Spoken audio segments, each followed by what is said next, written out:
we're going to speak about the way in which about the way in which Viktor Frankl, in fact, reclaimed the very thinker, the very psychologist, whom he indicated was antithetical to his own foundations, the foundations of his own psychotherapy, his own logotherapy. We know, as we said on an earlier occasion, that the great difference between the work of the psychologist Sigmund Freud and Viktor Frankl was that Freud was a determinist. In other words, he believed that the human beings he believed that the human being's behavior is determined by instinct, and that basically the whole structure of human personality is anchored in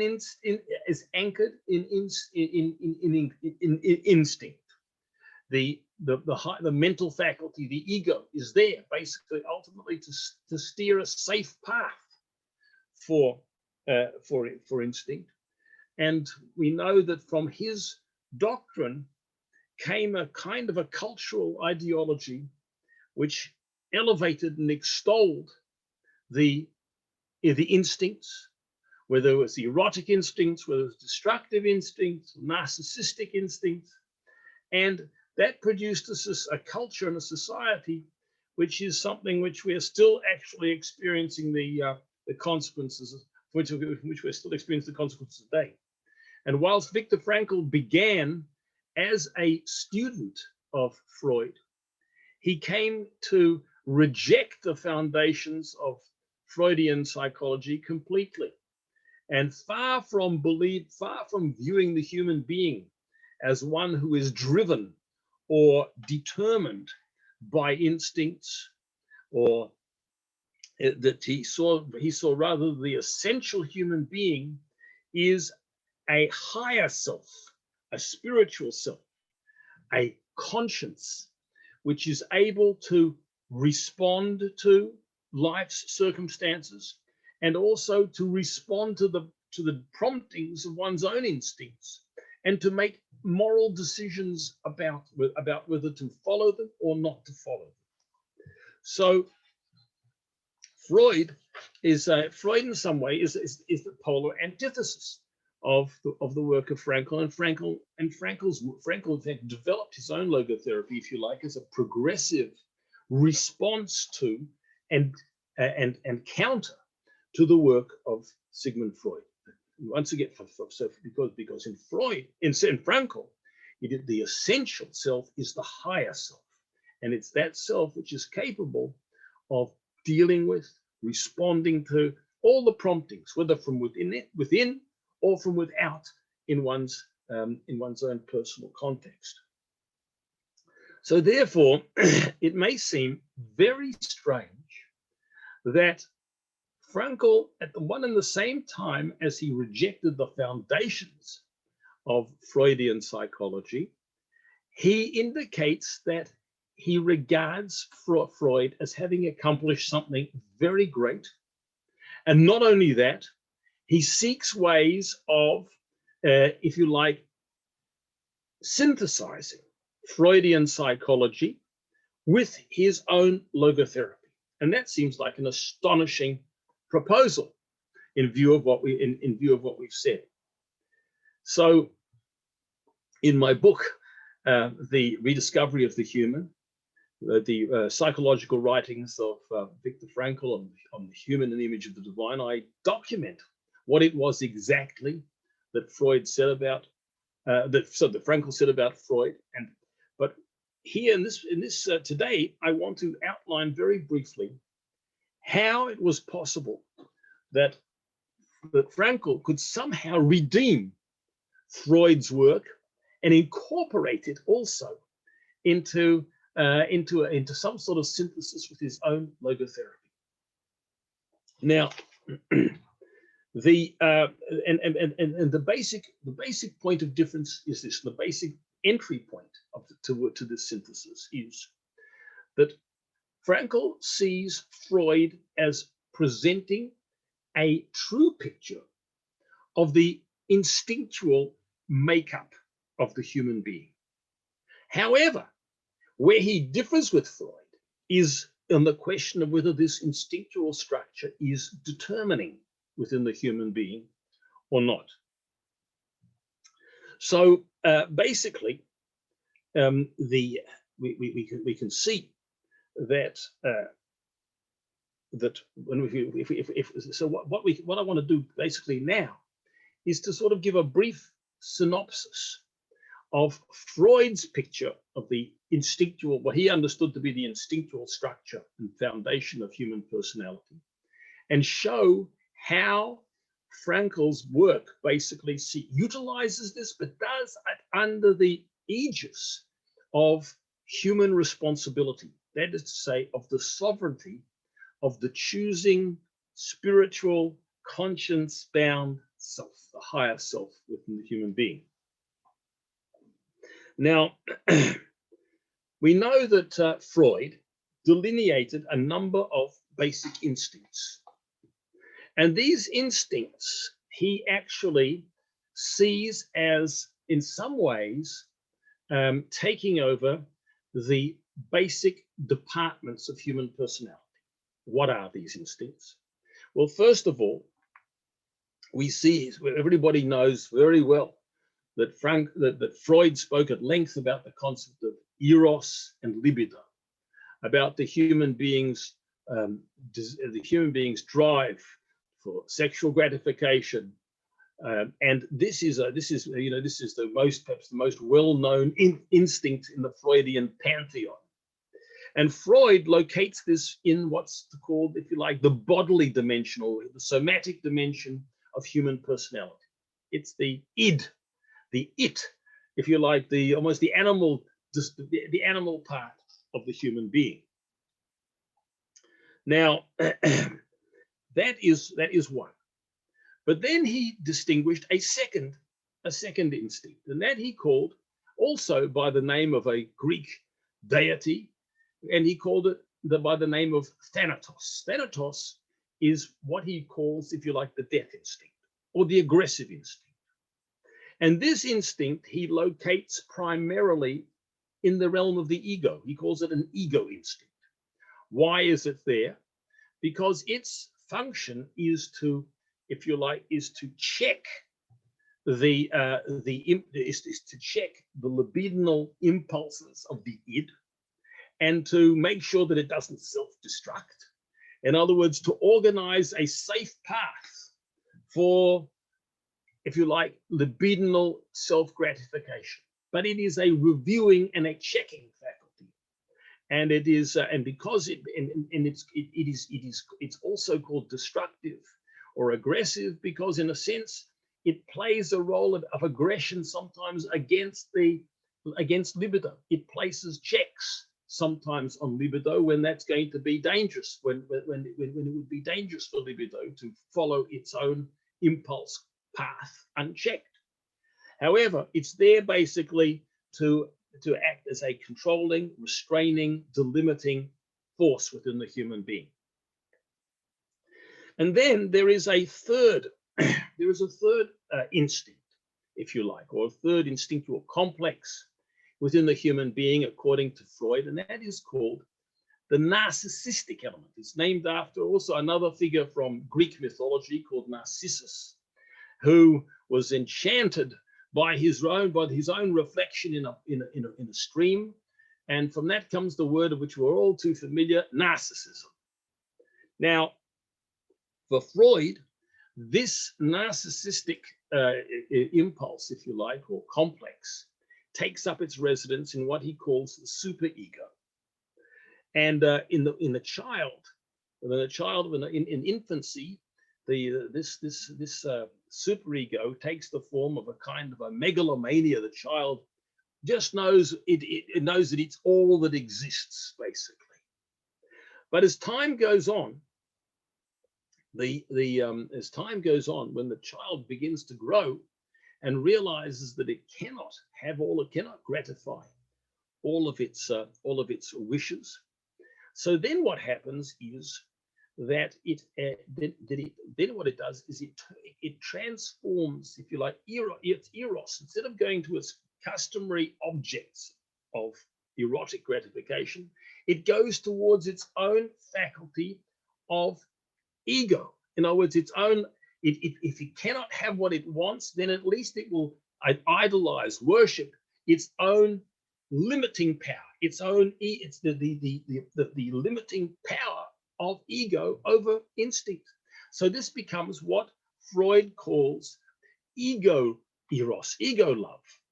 And Freud says this is the beginning of what he calls morality, but he uses that word morality in a sense of lament, in a disparaging sense, because here the child begins to make a virtue of its own sublimation and its own limitation of its own wishes. In other words, it can't have what it wants, so at least begins to it makes a special thing out of the power of its own ego to check itself. It's if you like, rechanneled egomania. Instead of making making its lust everything, it makes its ego. It's about its self-checking power into an absolute. And that, if you like, says Freud, that is the beginning of morality, but religion, but he uses it in a very negative sense. He says a virtue has been made out of self-repression, which is what he basically regards religion as. At all events, Freud says that basically society, the human being and culture has suffered because the individual has had to repress three instincts. What are these? These are, first of all, eros. The human being society, the society has required the human being to suppress sexual gratification. Secondly, he says the second loss to humanity, in his view, from in terms of instinctual repression, is that aggression has been delimited. Now, don't ask me why Freud regards aggression as a healthy phenomenon. I don't know, just like sexual gratification, but that's what he says.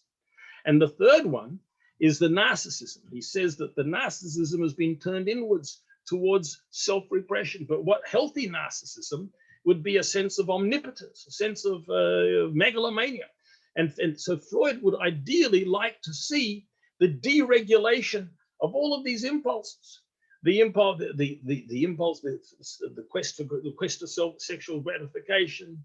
He would like to see a release of aggression. Instead of the aggression being directed against the person himself, he would like to be able to see that he believes that a certain amount of aggressiveness is healthy in society.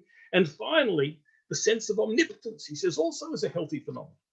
Well, these three instincts, eros, thanatos, and narcissus, which Freud delineates in the human being, and which Freud would like to, so to speak, to unleash these instincts. Of course, Frankl takes a very critical view to every single one of these things. And for Frankl, to the contrary, whilst Freud may have indeed correctly delineated these instinctual faculties within, or instinctual complexes within the human being, the ideal is not that they should be, if you like, simply let loose, but rather that they should be subject to the higher conscience of the human being. So whilst Freud, on the one hand, sees religion as that which cripples the mental health of the individual and the happiness of society, he sees religion as the source of neurosis for the human being, for the individual, and the collective neurosis for the society. Frankl says it's exactly the other way around, that where you find human health and human refinement and human tranquility is where conscience, where the spiritual dimension, the higher self, has intervened to modify these instincts, to refine them, and to channel them in the ways in which they should be channeled. So, for example, Whilst Freud would have wanted to deregulate libido, Frankl says no. Eros is something which has to be tied to higher values, love. It's a very important statement, as a matter of fact. It's something which our society, unfortunately, has forgotten. It has uncoupled sexuality from love and from responsibility and from commitment. So very often, for example, Frankl would be dealing with situations of sexual impotence and so on and so forth, and he would come to the point. He would make the point is that instead of focusing on, if you like, so to speak, simple sexual release, the point is rather to focus on the loved one. In other words, when sexuality becomes tied and connected and integrated with love and commitment and involvement, that's when sexuality itself manifests itself in a healthy way. So this is a very important and timely message for our society, and it really, in many ways, chimes also with the Noahide laws. The idea that sexuality needs a framework. It needs the framework. I don't know if Frankl would have put it in exactly these terms. It needs the framework of committed relationship, marriage. And it has certain normative forms as well, that of traditional marriage. That's when sexuality comes into its own, and when it's harmonized with human health. Then there is there is also the issue of the use of the ego. Now, for Freud lamented the fact that ego as a regulatory force within the human being was something which could bridle and constrict unreasonably and unfairly and inappropriately self-gratification. Frankl, to the very contrary, understands that this is what it is to be human. What it is to be human is that the human being has got an inner power of review of emotion. And one of the most important resources that a human being has is the innate power of intellect to control feeling, to review feeling, to arbitrate feeling, and so on and so forth. So it's quite the opposite to Freud's desire simply to allow thanatos, to allow the aggressive instincts simply to have free play in society.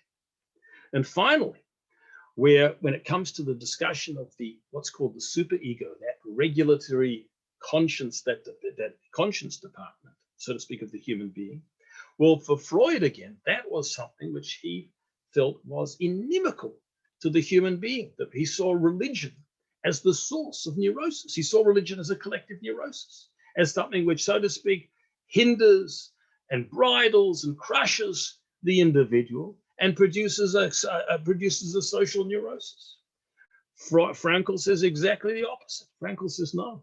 What is the highest faculty in the human being? When does the human being come into his or her own? When this faculty of conscience is completely revealed, when the power of self-transcendence, which is what conscience essentially is freed within the human being. That's when a human being becomes a human being in the fullest sense. And in that famous expression of his, that the true discovery of the individual is the imitation of God. In other words, when the human being, it begins to transcend to the point that they are able, if you like, to approach the divine, to actualize that spiritual faculty within themselves. That is the ultimate discussion. That is the ultimate actualization of the human being. So in every single one of these points, we see that Frankl is taking exactly the polar opposite view of Freud. So what's then in common? What do we take from Freud? What can Freud be done? Is that Freud gets the credit for having identified the pristine emotions, the pristine impulses which need to be cultivated and appropriately channeled by the human being. And this is something, and it's interesting that Frankl, and that Freud actually uses the metaphor of the horse and the rider. The horse says the horse is that which is the powerful. The horse is much more powerful than a human being, much stronger. For Freud, that horse is the libido, the eros. Who is the rider? The rider is the ego, which tries to, is the ego, and maybe also the superego to some extent, which is trying to direct the horse. But in fact, says Freud, very often what happens, and Freud even seems to note this with a certain amount of approval. It is the horse which is carrying the rider. The horse actually takes the rider where the horse wants to go. And that means to say that what is the rider? The rider is an intellect which is actually working to let the horse have its way. And this says, but this is absolutely contrary to the Frankl standpoint. That no, says Frankl. Yeah, I know, but Frankl says Freud is absolutely right. I'm paraphrasing. I'm sort of, if you like, I'm using the metaphor because these are not Frankl's words, but this is what Frankl would say. Frankl would say to Freud, "You are right. There is a situation of a rider and a horse, but what we want is that the rider should direct the horse, not that the horse should direct the rider." For Freud, the horse, raw basic instincts are leading the rider, the higher regulatory faculties within the individual. For Frankl, it's the other way around. The regulatory faculty, the faculty of intellect, and beyond that, the faculty of conscience, that has to lead and direct the horse. That is what we need here. And so basically, we have a situation here where it's a matter of understanding, of Freud having correctly delineated the instinctual complexes within the person to utilize now. For Frankl now wants to know, how is it then that we actually hone and modify the instincts? For Freud, it was an issue of releasing instinct. For Frankl, it's an issue of modifying instinct, transforming instinct, and elevating instinct, using instinct using instinct in a way which enables the human being to accomplish that imitation of the divine, which is the highest and the most essential human quality. Well, so basically then, the question comes back, how do we use psychotherapy? How do we use psychoanalysis for the ends of logotherapy, of Frankl's teaching, which was that the human being ultimately needs to be recognized as a spiritual being? And this is the highest and most sovereign faculty within the human being. How then shall we utilize Freud's insights and to some extent even use psychoanalysis? Because Frankl had said, psychoanalysis, we can take psychoanalysis and all of the insights which Freud had into the instinctual makeup of the human being, but we don't have to follow Freud's framework. Freud's framework says that the person who is dreaming, for example, the dream therapy, the dream analysis, it's what is dreaming there is not the essential I. What is dreaming there is the id, the animal I. And what we have to recover, says Frankl, is to bring in to this context, to bring into these instinctual realms, the notion that it is the deciding spiritual I which has a sovereign role to play. So let's look then at these instinctual complexes and then work out and use psychoanalysis. Use a whole host of psychotherapeutic methodologies, but let's use them in conjunction with logotherapy, which insists that the highest and central self of the human being is that spiritual deciding I. I am not driven. I am not compelled to do. There is an I within me which is able to rise above my instinctual base and to take up a position towards it, to act responsibly with it, with regard to it, and ultimately to modify it and to transform it. So I wanted to say next that we can perhaps reconstruct a format under which Frankl, and under which this, if you like, this synthesis of psychotherapy and logotherapy. Psychotherapy being the science of the lower dimensions of personality, the psychophysical. Logotherapy being the science, if you like, of the higher faculty within the human being. How these two can be synthesized one with another. And what I wanted to suggest in this third chapter of the introduction to my book is that we can do this by looking at a concept of a developmental dynamics of human personality under the aegis of growing responsibility. The key term in Frankl's logotherapy is this concept of responsibility, which means there is an I. That I is that highest I, the I of conscience, the I of the spiritual conscience, the self-transcending I. I am able to respond to my situation, to my inner promptings, to my inner turmoil, or my external situations. And whilst I may need the help of a therapist to deal with certain things, there is always a scope of, if you like, you could also almost call it rational response that I have to everything. I am always able to choose my response to my inner or outer predicament. Now, let's look and see how it is that the human being develops and what the trajectory, if you like, of human responsibility is, seen in terms of the developmental stages of a human being. And here I'm drawing heavily also on the tradition from Sinai and how, if you like, the religious tradition understands the phenomenon of responsibility in developmental perspective. Well, we know that a person, for example, becomes responsible at a certain age.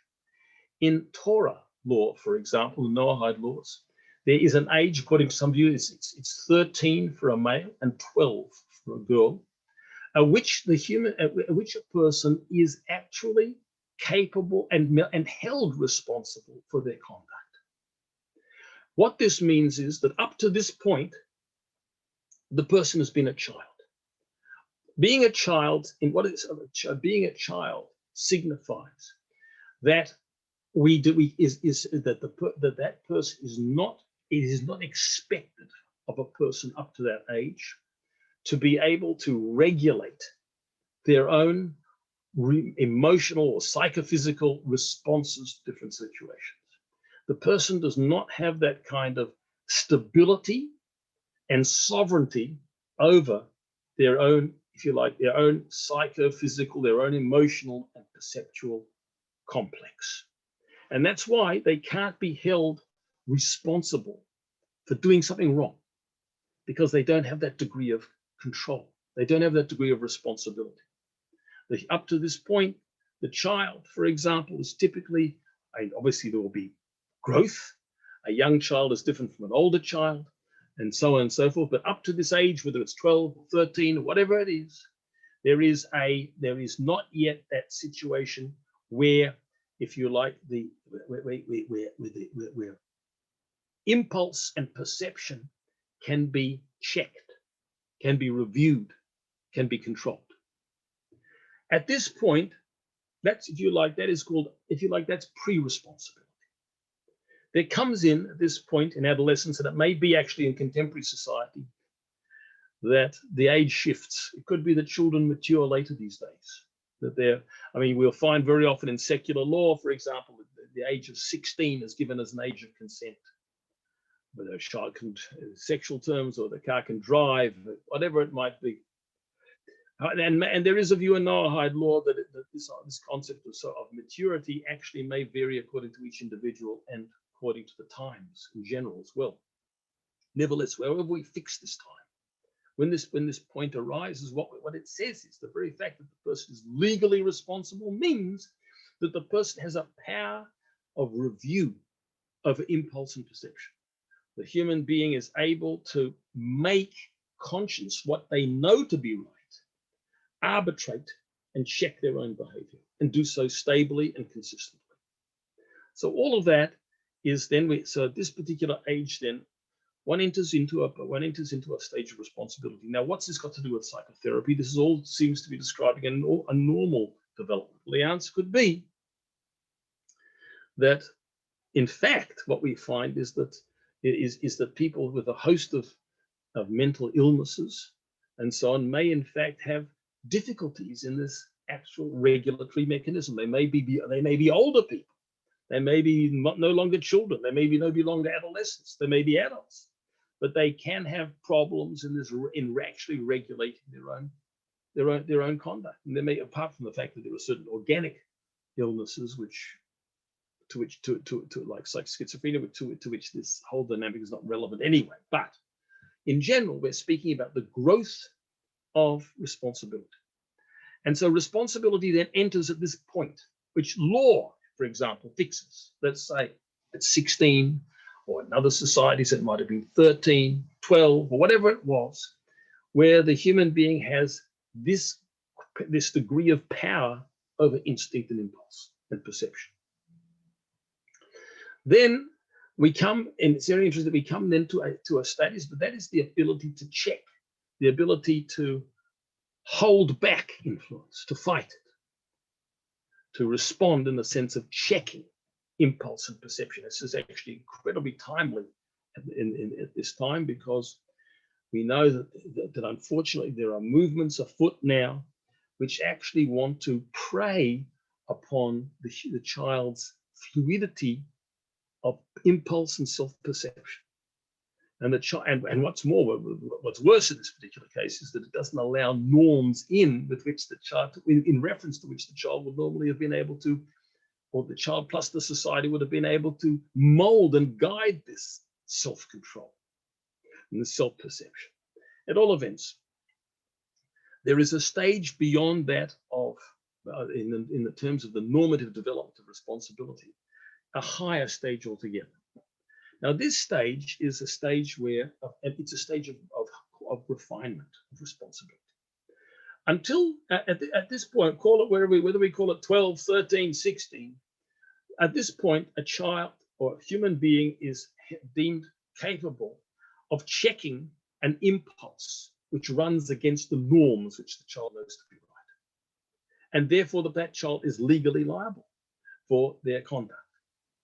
But then there comes a higher stage, and it may be that not many people actually accomplish this stage, but it is an ideal. And that is the ideal that a person should be able to transform emotion itself. In other words, rather than holding emotion in place, rather than checking it, rather than saying, you know what, this idea popped into my mind, this feeling popped into my heart, I know to control it, I know not to act on it. There is a stage beyond that, theoretically, where the human being is able to refine emotion to the extent that I don't feel that impulse. That perception doesn't take hold of me. Where emotion, if you like, comes onto a level which is in some sense equal to that of intellect. Emotion is refined emotion. And you see this actually, this in fact is a very important element in the process of human development, that we should actually refine emotion itself, that emotion shouldn't be something that we actually have to check. Emotion, we should get a certain degree of automaticity about the quality and the characteristic of our responses and our reactions. That we no longer have if you like, an insurgent, a rebellious set of feelings, emotions, perceptions, which we know how to check, but rather these emotions and perceptions themselves have been transformed.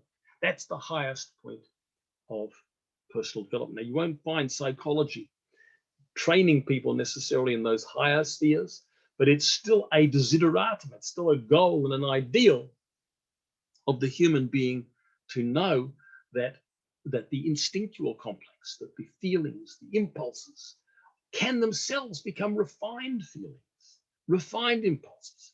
Instead of an impulse to gratify oneself, it is an impulse to do a kindness. Instead of a drive to aggression which could be checked, there is a concept of self-discipline. Instead of some sort of narcissistic worldview, there is the development of humility.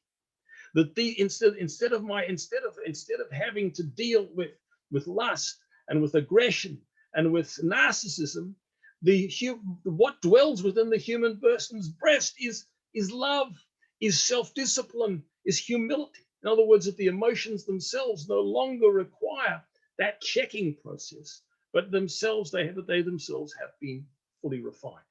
Anyway, this last whole point is basically to show the levels and the stages of responsibility. And it's not just for the mentally unwell person, it's for everybody. Because really, that's what psychology is. Psychology is not just for the ill. Psychology is for the healthy as well. We have to know how to develop as human beings. And basically, what I wanted to show here is that this was in this perspective, in this dimension, we can see how Freud has taught us something important. Freud has told us what are the primary complexes of emotion in the human being. But where Frankl comes in is to tell us how these emotional complexes need to be controlled and modified and ultimately transformed. That is, and this, if you like, maybe this is the synthesis of logotherapy and Freud, taking Freud's insights but telling it, Freud, you got it right, but you got it right about what there is, not what there ought to be. So we will take Freud's picture of what is, and we will make it into something the way it ought to be, not something which is simply released and let loose, but something which is actually elevated, such that the feelings and the passions which a human being has become refined, become sanctified passions, sanctified emotions, where the whole emotional self of the person, which is a tremendous driver. After all, why do we do things? Not because we necessarily believe them to be right, but we do them because we're impelled to do them. And that, in other words, emotions are very important.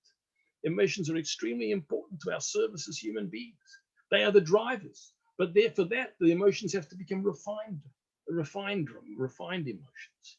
And that's what this is all about. So, as a matter of fact, later, you'll see also there's a very fascinating story, which I'll talk about next week, please goodness. And that is where, in the next video, and that is where Freud actually had an extraordinary encounter with a great rabbi. And Freud himself uttered certain of these principles himself, or intimated certain of these principles himself. So the transformation of Freud is not just a theoretical concept. But it actually was in a moment of encounter between Freud and the great rabbi. It actually happened. It may not have stayed that way, but it happened in that moment. And I'll talk about that next time around. Okay.